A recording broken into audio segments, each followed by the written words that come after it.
अभ्युदय विश्वविद्यालय के आज के कार्यक्रम में मैं जब आया यहां से तो प्रारंभ में विश्वविद्यालय के परिसर में भगवान श्री राम, लक्ष्मण, माता सीता, हनुमान जी महाराज, पूरे राम दरबार का लोकार्पण का मौका मिला। मैं बधाई देता हूं, आप सबको भी प्रणाम करता हूं। ये महीना सावन का आखिरी दौर में पहुंच रहा है और भादवा का महीना आने वाला है। अपनी अंग्रेजी भाषा में अगस्त लग गया है और अगस्त में भादवा में बारिश खूब झमाझम होती है।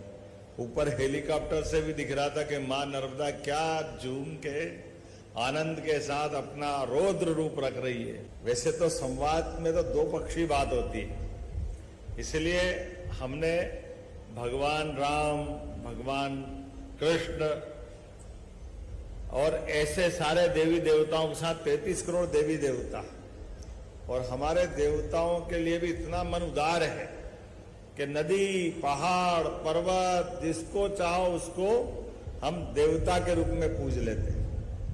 अपने जीवन में अपने दोस्त पे संकट आ जाए तो चाहे हम संकट में घिरे हों, अपना संकट एक तरफ रख के दोस्ती की मिसाल हासिल करते हुए पहले दोस्त की मदद करो, फिर दोस्त आपकी मदद करेगा। तो मनुष्य एक दूसरे की मदद से जिंदा रहता है। तीसरा, आप प्रकृति से प्रेम करो। दुनिया में एकमात्र देश भारत है जहां पर मैंने कहा ना कि सबके अंदर परमात्मा है। इसलिए हमने वनवासी, आदिवासी, यहां तक कि जंगल के जानवरों से भी प्रेम करना सीखा। इसलिए भगवान राम की विजय में अयोध्या की सेना साथ नहीं थी। इतने बड़े राजा से लड़ने गए रावण से, महाप्रतापी रावण, पता नहीं क्या क्या बोलते हैं उसको, लेकिन ऐसे महाशक्तिशाली रावण को भी केवल प्रेम और अपनी शक्ति से, युक्ति बुद्धि से, अपने उपलब्ध संसाधनों के भरोसे से सारी दुनिया की ताकत से हम लड़ सकते हैं। ये संदेश भगवान राम ने दिया है और हमारे सामने ये उदाहरण लोकतंत्र में नरेंद्र मोदी जी के माध्यम से आता है। जोरदार अभिनंदन करो यशस्वी प्रधानमंत्री का। हमने सबने मोदी जी का ये युग, डिजिटल युग देखा जिसमें उसके हक का पैसा उस तक पहुंच रहा है।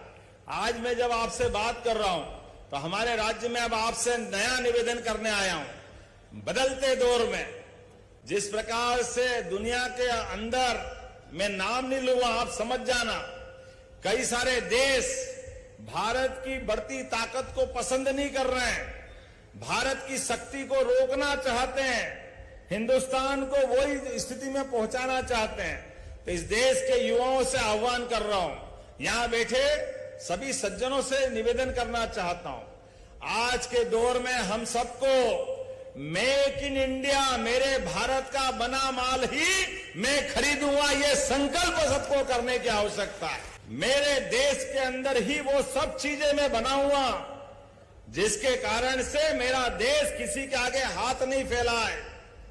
मेरे भारत के अंदर ही कोई चीज चाहिएगी तो मैं प्रयास करूंगा कि वो यहीं उपलब्ध हो जाए, किसानों की फसल का ठीक से दाम मिले। इसलिए हमारी सरकार ने सरकार बनने के साथ अभियान चलाया कि आज आप बताओ, पूरे प्रदेश में सबसे अच्छा कॉटन का पूरा इलाका ये निमाड़ का, पूरा देश में सबसे अच्छा कॉटन हमारा मिलता है। अभी मैं स्पेन, दुबई गया तो स्पेन, दुबई में चाइना के कॉटन को प्रतिबंधित कर दिया उनने।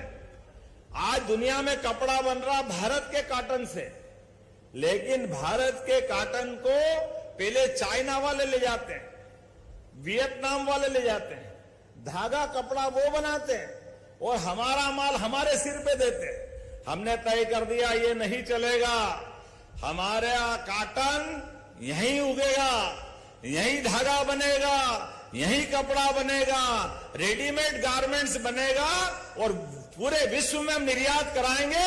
ये बदलते दौर में मध्य प्रदेश ने तय किया है माननीय प्रधानमंत्री जी के माध्यम से। हमने एम्बुलेंस 108 आप लगाते हो, आपकी सुविधा के लिए हमारी सरकार ने निर्णय किया है इस राज्य के अंदर गो एयर एम्बुलेंस भी चालू करी, गो एम्बुलेंस, जिसके माध्यम से गौ माता को अच्छा करने के लिए एम्बुलेंस में डॉक्टर आ रहा है, दवाई ला रहा है, गौ माता को कोई कष्ट है तो उसकी मदद करने को तैयार है।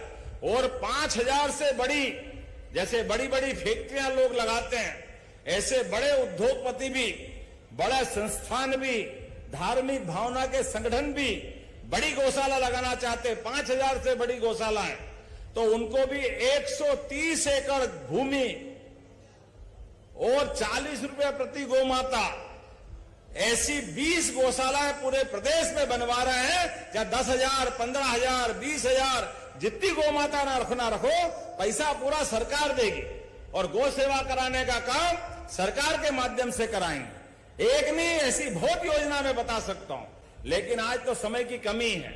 आज तो आपसे संवाद करने आया था, लेकिन संवाद के मामले में आपका प्रेम ऐसा है, इतना अच्छा लग रहा है कि कहीं सुदूर शांत समुद्र में कोई लहर के साथ अपनी मस्ती से जहाज तैरते तैरते आनंद से बहाव के साथ चल रहा है और सारे यात्री आनंद ले रहे हैं। इस आनंद और मस्ती के साथ हमारा अपना ये संवाद का सफर थोड़ा आगे बढ़ता है। मैंने जितनी बात कहना थी कही है। बहुत बहुत धन्यवाद। भारत माता की जय। नमस्कार महोदय, मेरा नाम निखिल यादव है। मैं BCA कंप्यूटर साइंस का छात्र हूँ। मेरा प्रश्न आपसे यह है कि विकसित भारत 2047 के विकसित मध्य प्रदेश की क्या विजन पर आपका क्या देखना है और आज के युवा इसमें अपनी क्या भावनाएं निभा सकते हैं? धन्यवाद। यादव जी, मैं आपसे इतना ही कहना चाहता हूं, जो मैंने इतनी देर भाषण दिया है ये उसका उत्तर भी है।